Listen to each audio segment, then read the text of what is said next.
টাকার বিনিময়ে পদ অভিযুক্ত সংঘ এবার নজর রাখবো সেদিকেই।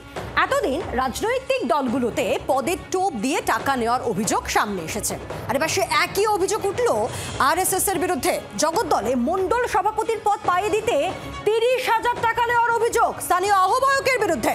থানায় অভিযোগ দায়ের।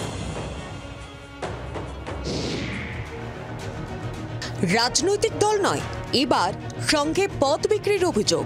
বিজেপির মাদার অর্গানাইজেশন রাষ্ট্রীয় স্বয়ংসেবক সংঘের মাত্র 30,000 টাকায় মণ্ডল সভাপতির পদ বিক্রির অভিযোগ। যদিও টাকা দিয়ে পদ না পেয়ে থানার দ্বারস্থ জগদ্দলের বিজেপি কর্মী বিপ্লব ঘোষ। কি অভিযোগ তার? আমার অভিযোগ হচ্ছে ইন্দ্রনাথ রায়ের বিরুদ্ধে। তিনি আমাকে পরিচয় দিয়েছিলেন আরএসএস এর লোক হিসেবে, তিনি আরএসএস এর পদাধিকারী। এর মধ্যে আমার মণ্ডল সভাপতি নির্বাচন হয়, নির্বাচনে আমি জয়লাভ করি।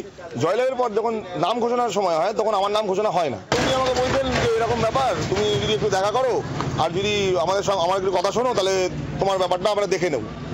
দেখে নেবেন মানে বলে আরএসএস যে আমি তো তোমার বিরুদ্ধে কমপ্লেনটা করেছি, আমি সেটা দেখে নেবো, কিছু টাকা পয়সা দিতে হবে।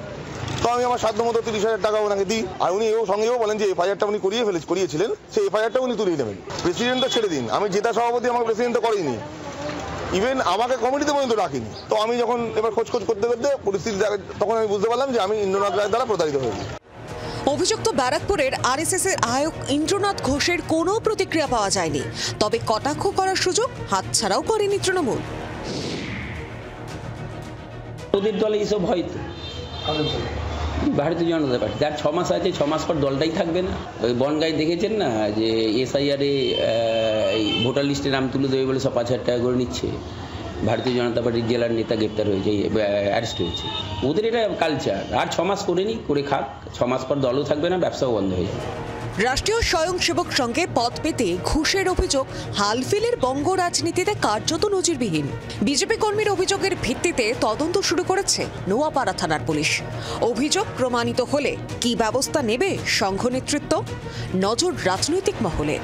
বরুণ সেনগুপ্তের রিপোর্ট, জি24 ঘন্টা। বাংলার আওয়াজ, বাঙালির আবেগ, জি24 ঘন্টা।